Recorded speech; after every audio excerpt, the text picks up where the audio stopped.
Welcome back to the Deep Dive. Today we're tackling something that feels simple, almost basic, but honestly, it's so crucial. We're talking about mastering the confident English introduction. It's not just, saying your name. No, definitely not. It's really about that first impression, isn't it? Setting the tone, showing you're socially aware. It counts for a lot. Absolutely. We often just rush through it like it's a formality before the real talk starts. Right. But those first, say, 30 seconds, maybe a minute, they're packed with signals. Our source material today is great for this. It gives us this really clear dialogue and then just meticulously breaks down every little phrase, every nuance native speakers use. It's quite revealing. Okay, so that's our mission then. Let's unpack all that. We want to pull out the core strategies, the sort of hidden rules, so that you, the listener, can use these tools, these phrases, really effectively, confidently, move beyond just, reciting lines. Exactly. It's about understanding why they work. We're looking at this scenario, basically Alex and Sarah meeting for the first time. Looks like a casual setting, maybe neighbors. Right. And their chat is just a perfect model for how you go from complete strangers to, well, potential acquaintances pretty smoothly. Excellent. So think of this as your detailed playbook, your guide for that next first meeting you have. Let's dive in. Section 1, the essential opening moves, greetings, and getting started. Okay, so you decide to approach someone. That first word you say, it really sets the stage, doesn't it? It totally does. And the sources focus on two absolute staples, hi and hello. Seems simple enough. Well, yeah, but they're not quite interchangeable. There's a subtle difference in the, let's call it the social contract they imply. Right. Hi is definitely the informal one. Super common, everyone gets it, carries that friendly vibe immediately. Quick, easy. Exactly. Short, sweet, perfect for like grabbing coffee at the gym, bumping into a neighbor. It just feels accessible. But hang on, is hi too informal sometimes? What if I'm, say, at a big networking event, or maybe sending that first email to someone senior? Does the source material suggest sticking with hi? That's a really important point. Situational awareness is key here. Hi is great face-to-face casually. But yeah, the sources definitely caution against using it in, say, a formal email to a potential client you've never met. Right. Their hello or even dear Mr. Miss So-and-so shows more respect. And notice in the dialogue, Alex says hi, but Sarah replies with hello. Ah, interesting. That little shift from Sarah, it subtly keeps things respectful, even though it's still a relaxed chat. Hello is just more versatile, It's rarely actually wrong. Hi, though, depending on how you say it. Intonation. Yeah. Exactly. A flat hi can sound bored, but a little lift, hi, sounds welcoming, curious. The sound has to match the intention. Makes sense. So greeting done. Now Alex needs to actually initiate the introduction itself. And he uses that phrase, I don't think we've met before. Which is such a smooth way to do it. Yeah. I sometimes struggle with that bit. How to go from greeting to names without just blurting out, I'm name. Yeah. Why is that phrase, I don't think we've met before, so effective? It's clever because it does two things at once. First, it's polite, gentle. It kind of assumes maybe you should know each other, but oops, you don't. Okay. But second, and maybe more importantly, it cuts off potential awkwardness at the pass. You know those times you vaguely recognize someone? Oh, yeah. The do I know you from somewhere feeling? Exactly, that feeling. Starting with, I don't think we've met, just clears the air. It confirms, okay, this is a fresh start, an intentional introduction. No need to rack your brain trying to place them. It manages that fuzzy memory thing really well. Sets a clean slate. Yeah. Okay. What if I did need something a touch more formal? Would, like, excuse me, I believe we haven't been formally introduced, work? Or is that just too stiff? Generally, the sources lean towards keeping it simple unless you're literally at, a state dinner or something. All right. And I don't think we've met is just so flexible and widely accepted. If you really needed more formality, you could maybe just go straight in with a clear, hello, my name is, skipping that preamble, but still direct. Got it. So intention signaled. Now you've got to actually say your name. Yeah. Clearly. The sources give us the two main ways. My name's Alex, and I'm Alex. And linguistically, there's a tiny, subtle difference there in how it lands. Sure. My name's Alex is very clear, very direct. It puts the emphasis on the name itself, the noun. If you want maximum clarity, maybe you're speaking to a group or making sure a client catches it first time, that slightly fuller version can help. Gives the listener half a second longer to process. Right. And I'm Alex. I'm Alex is quicker. It feels more integrated into conversation, a bit more informal, like an immediate friendly label. The sources suggest, practice both.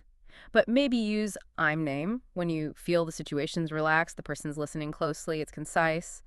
But maybe lacks that tiny bit of authority or emphasis you get with my names, especially if you're introducing yourself to a room full of people. So it's about choosing the one that reduces any chance of them mishearing based on the context. Exactly. Confidence comes from clarity in that moment.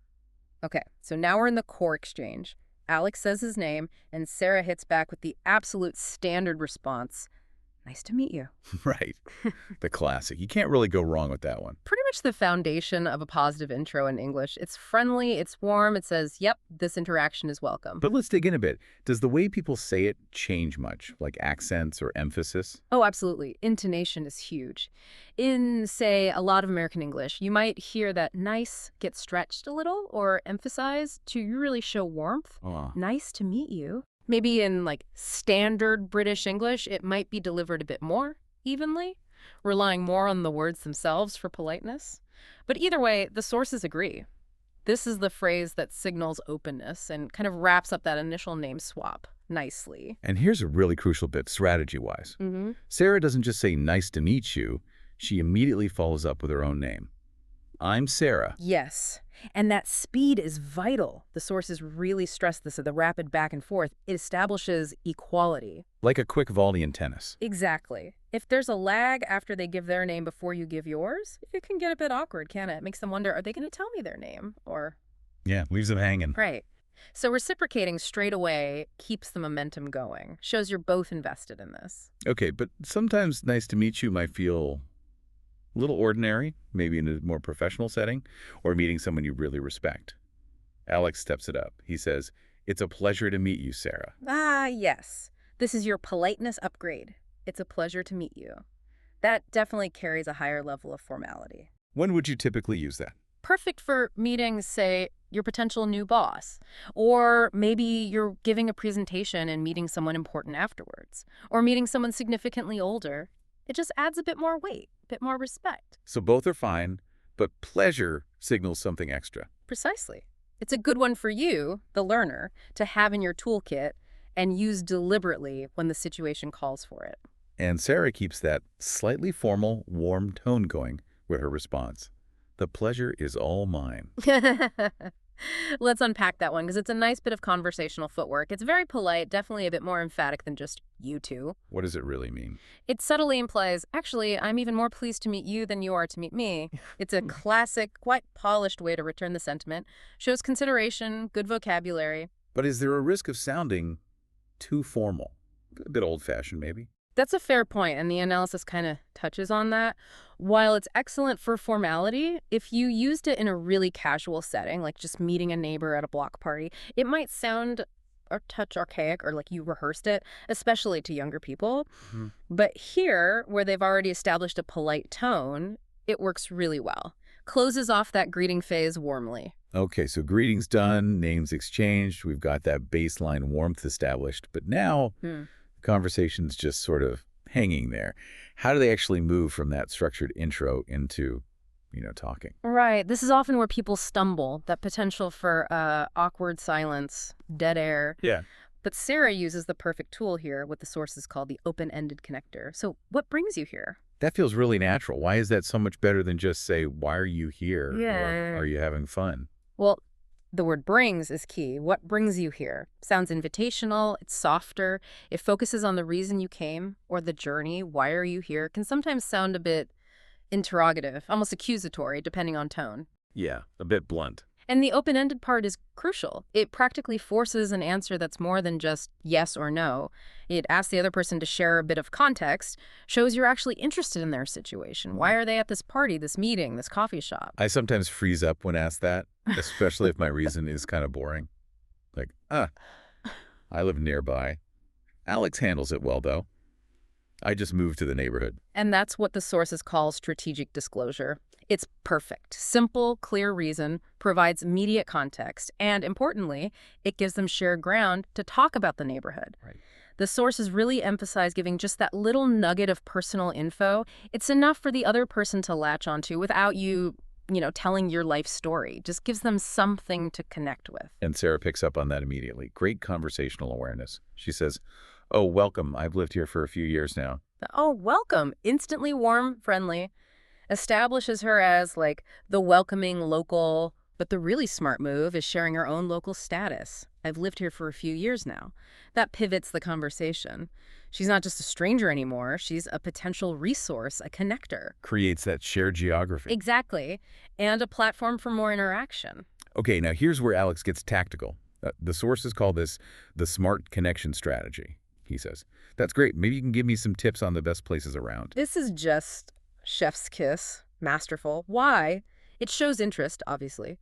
But the core thing is it gives Sarah an opportunity to be helpful, knowledgeable, competent. Right. People like sharing what they know. Totally. By asking for tips, Alex is actively building that connection. He's moving past just polite chat.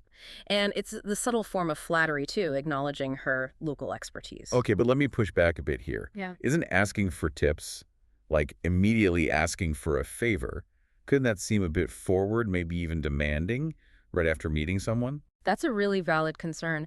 And the source material actually addresses this. It differentiates between asking for something that's a big effort, a high-cost request, versus something easy, a low-cost request. Okay. Asking for tips on local spots, that's low cost. It just requires her to think for a second, share an opinion. It doesn't require, physical effort or a big time commitment. It's an easy way for her to be helpful. Right. If you'd asked, like, can you help me unpack my boxes this weekend? That would be different. Exactly. That would be way too much too soon. But asking for local knowledge, it's more like a conversational gesture. It respects her experience. So the smart connection strategy works because the ask is easy to fulfill. Yeah. And it positions the other person as the helpful expert. Could you give another example? Like, what if they met at a work conference instead of the neighborhood? Sure. If they met at a conference, Alex could say something like, "Oh, you work in digital marketing. That's fascinating. Maybe you could give me some tips on which speakers I absolutely shouldn't miss this afternoon." Ah, okay. Same structure. Yeah. Or if Sarah was presenting a poster, "That research looks really interesting. Maybe you could give me a tip on the key takeaway for someone outside your specific field." Acknowledge their context, ask for a low-cost tip related to it. Got it. And Sarah's reply seals it. Definitely. I'd be happy to. That definitely sounds really positive, enthusiastic. It really does. Shows genuine willingness. And I'd be happy to just reinforces that warmth. At this point, they've successfully crossed the bridge. They're not just strangers anymore, they're budding acquaintances.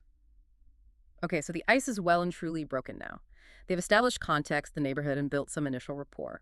The conversation naturally flows to the next really common, almost universal icebreaker. The job question. Exactly. Alex asks, "So Sarah, what do you do?" It's standard, but yeah, sometimes it can feel a little abrupt. Or maybe just uninspired. Does the deep dive suggest any alternatives if you find that question a bit too direct? It does, actually. Well, what do you do is perfectly common and safe. If you want something that feels a bit softer, a bit broader, the sources suggest trying things like, what keeps you busy these days? Oh, I like that. Or maybe, what kind of work are you involved in? They feel less like an interrogation, And they also open the door for someone to talk about maybe significant volunteer work or a passion project, not just their formal job title. That's a nice variation. Good tip. But sticking with the dialogue, Sarah answers directly. "I work as a graphic designer." And this leads us right into what the source material calls maybe the single most important rule for keeping a conversation going. Ah, yes. The rule of reciprocity. Tell us about that. Why is it so critical? It's basically non-negotiable if you want an actual engaging conversation. It's rooted in psychology, really, not just manners. Reciprocity just means if someone shares something about themselves or asks you a question, you need to return the favor. Keep the ball rolling. Exactly. Sarah doesn't just say, "I'm a graphic designer," and stop. She immediately volleys it back. How about you, Alex? Because if she hadn't asked back, Then the whole weight of keeping the conversation alive would suddenly shift back entirely onto Alex. right, he'd have to come up with the next question immediately. Yeah, it puts all the pressure on one person. What happens, like psychologically, if that balance isn't there, if one person just answers questions? Well, the sources explain it creates this imbalance. The person only answering starts to feel a bit interrogated, put on the spot. And the person only asking, they start feeling like they're doing all the heavy lifting, all the conversational work. It just drains the energy out of the interaction, makes it feel one-sided. So that's simple. How about you? Yeah. Shows mutual interest. It says, "Okay, I shared. Now I value hearing about you, too." Precisely. Balance is key. So Alex answers, keeps it concise. I am a software engineer. And now we get into the subtle ways you show you're actually listening and engaged. Sarah's response is simple. That's interesting. Okay, that's interesting. That's Honey, fine. But is it enough? it's a good start. It's like conversational grease. It keeps things moving smoothly, shows you heard them, and it subtly invites them to say more if they want to, without putting them on the spot with a direct question. Low effort, high impact baseline. But I feel like if I just kept saying, that's interesting, over and over, I'd sound like, well, like I wasn't actually interested at all.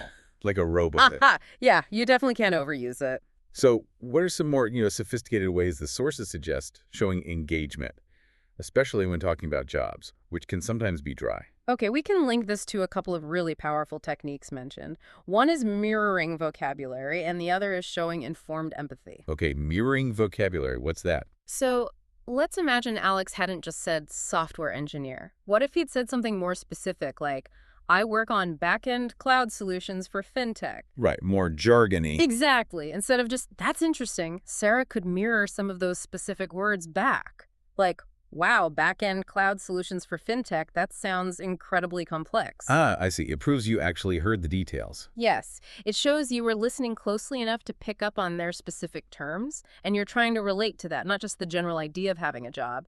It elevates the interaction beyond just basic fact swapping. Okay, that makes sense. And the second one, showing informed empathy. Right. So back in the actual script, Alex adds a little relatable detail after saying he's a software engineer. He says, yeah, it keeps me busy. It's casual, pretty universal, right? Most jobs keep people busy. Sure. Sarah's response is key. I can imagine. Just 3 words, but they do a lot. It shows understanding. It connects with the feeling behind his words, the busyness, the demands of the job. It's empathy. It tells him, okay, I get it. I respect that your work takes effort, and I can relate to feeling busy. It validates their experience a bit. Exactly. In any conversation, showing you understand the other person's perspective, their workload, the challenges they might face, even just being busy, that really strengthens the connection. Much more than just saying, oh, okay, huh. So we've gone through the whole arc. Greeting, names, finding common ground, sharing a bit about yourselves. They've built rapport, but inevitably conversations end. Someone needs to leave. And knowing how to wrap it up smoothly is just as important as starting well, right? You can't just turn and walk out. Definitely not. You need those signaling phrases. And the sources point out that often starts with a little transition word, a cue that the end is near. Sarah does this perfectly. Oh, it was lovely meeting you, Alex. Well, at the beginning. Yeah, it's like a soft punctuation mark, a polite heads up. Okay, we're moving towards the conclusion now. And notice the word choice again. Lovely. Instead of nice. Right. It's just a slightly warmer, maybe a touch more formal way to say it. Keeps that positive feeling going right to the end. And Alex's reply is simple, polite. You too, Sarah. No need for anything fancy there. Just returning the compliment works. Totally validates the positive interaction they just had. And then, because they've established their neighbors, Sarah throws in a line that looks towards the future. Maybe we'll run into each other again soon. Okay, let's focus on run into. Why that specific phrase? It specifically means meeting unexpectedly, by chance. It's deliberately casual and non-committal. Right. She's not saying, let's schedule coffee. Exactly. It expresses a friendly hope for future contact without creating pressure or obligation. Perfect for neighbors or maybe colleagues you see around but don't know well.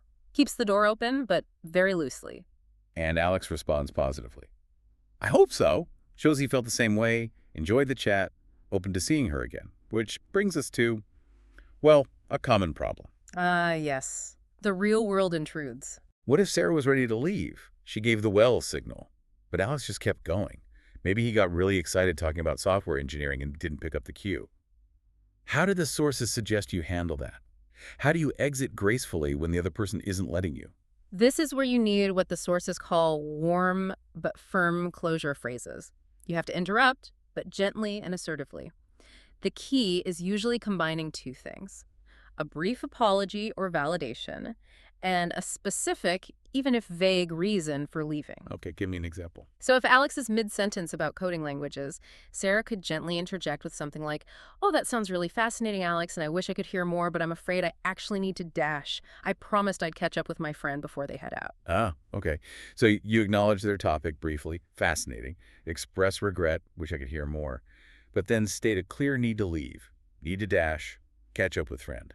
Exactly. Or maybe Gosh, I really have to run. I've got another commitment I need to get to right now, but maybe we can pick this up next time we bump into each other. It validates them, but makes your departure non-negotiable due to some external factor. That's much better than just repeating, well, I should go, while they keep talking. Avoids that awkward fade out. Definitely. It respects them, but respects your time, too. And then finally, the actual goodbyes. Bye for now, and take care. Bye for now. Yeah. The for now part seems important, linking back to them being neighbors. Yes, it reinforces that idea that this isn't necessarily the final goodbye, just for this specific encounter. Ties back nicely to the run into each other idea. And take care. Just a universally warm, friendly closing. Conveys good wishes. Simple, effective. Together, they provide closure for this chat, but leave a positive final impression, setting things up well for the next time they meet. Okay, so we've really pulled this whole interaction apart, haven't we? Looked at all the pieces. Let's try and boil it down to, say, 3 core principles that you, the learner, can take away and start using right now. Sounds good. Principle number 1 seems to be the power of simple, positive language. We heard, nice to meet you. It's a pleasure. Welcome. Yeah, these are like your conversational safety nets. Everyone understands them. They immediately inject warmth. The trick is just practicing them enough so they sound genuine and friendly, not like you're reading from a script. Right, especially when you're nervous. Exactly. When you're feeling anxious, falling back on simple, positive, standard phrases reduces the mental load, lets you focus on just being pleasant, which makes a huge difference to that first impression. Okay, principle 2, the importance of strategic disclosure and reciprocity. Alex sharing that he just moved, sharing his job, and Sarah immediately sharing her info and asking back. This is all about the give and take. Information exchange is a balancing act. If you share too little, the other person has nothing to grab onto. They have to do all the work asking questions.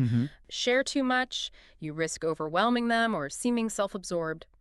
The sweet spot, according to the sources, is offering that one clear, relatable piece of context, like the neighborhood move or the job title, something that acts as a hook. And then the reciprocity is just crucial.